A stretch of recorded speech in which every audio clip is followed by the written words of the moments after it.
Since we're on this bridge, I thought we might as well do a little this or that while we're here. So let me show you a couple examples of this or that as you would use in the real world. So this is a loop trail. So the first question I should ask is, since I'm at the halfway point in the bridge, should I go back the way I came or should I continue the loop? So over here I will do going back the way I came, and over here I will do continuing the loop.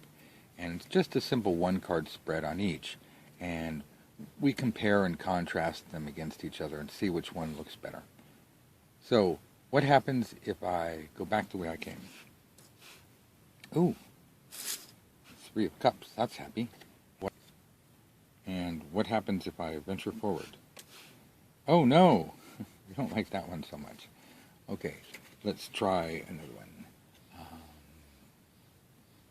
Should I stay out all night? Yeah, what happens if I stay out all night? I've got nothing to do tomorrow except for class. Okay, so if I stay out all night and have fun at the beach, let's have a bonfire. How will I feel tomorrow? Well, that's not the answer I wanted.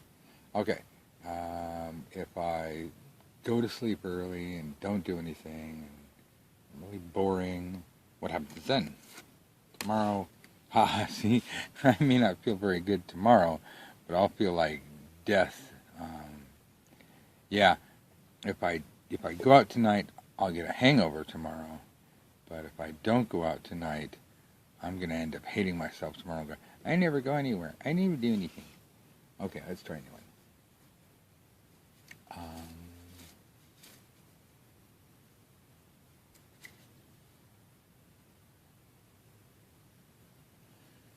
Okay, I drive a convertible and I want to get the top fixed, but part of me says I'd rather put it into the rest of the car because $1,400 to get your top fixed can go a long way. Buy new tires, shocks, struts, tune-up. So let's see, if I get a new top instead of fixing the car, how's that going to work out? We'll all be able to see out the back window, because if you've ever driven a convertible, you know that issue. Oh, look, see, he's looking away from us, so I can see out the back window. Okay, well, that's nice. What happens if I fix the car and don't worry about the top? Oh, that's no good. I just won't have any fun. I'm going to fix the top.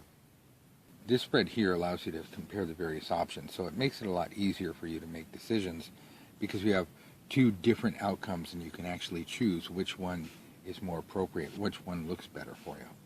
This is very good when you can turn a yes or no, should I question into what happens if I do this versus what happens if I do that.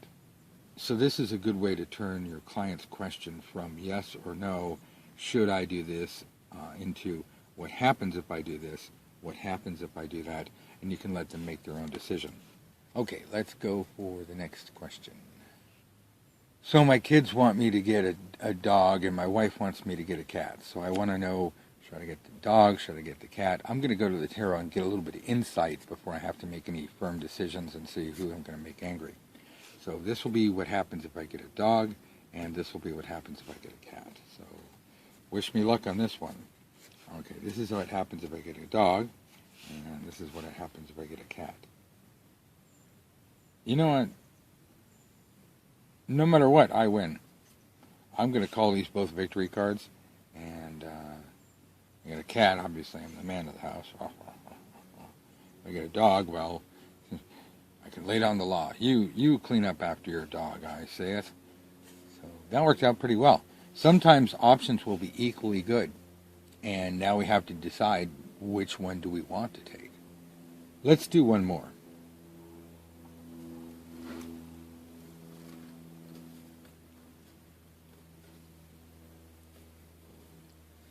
This is a giant sequoia, by the way. I didn't break it off. It's just lying there. It's a friendly little guy. I'd take it home and plant it, but I don't think seedlings would plant. So, poor little guy. So this or that spread is good for all different types of options where you are not quite sure which path you want to take, and you just want a nice, simple answer. Now you can use a one card this or that spread. You can do a one card this or that spread and open it up with 3 cards. You can do a 3 card this and then a 3 card that spread. That still qualifies as a this or that spread. And if you really want, you can do a Celtic cross this or that, a Celtic cross this or that, or a roundabout this or that, a roundabout this or that. The whole point is you're taking 2 spreads and you're comparing them to each other. If you're going to use one of the larger spreads in a this or that format, you're going to have to really be careful how you phrase your question. That's really what it comes down to, and you'll understand when you practice this, how using a Celtic cross for this and a Celtic cross for that is extremely powerful. And it's going to take you about 45 minutes to an hour and a half to go through. But at some points it's too much information. So you got to be careful to use the larger spreads when you need them and get all of that extra information. But don't do them just because you have a lot of cards. So one more, one card, this or that spread. And then we will leave the bridge and see what else is down the path. Okay. So here I am in the forest, and I'm really having a good time, and the sun is setting, and I'm thinking to myself, wow, I would really like to live in these giant trees. So I find myself asking, should I stay here and just live in these trees? Or should I just go home and come back tomorrow? So, if I go home, come back tomorrow, well, that sounds kind of nice. The trees will be happy to see me. If I stay and live in the trees,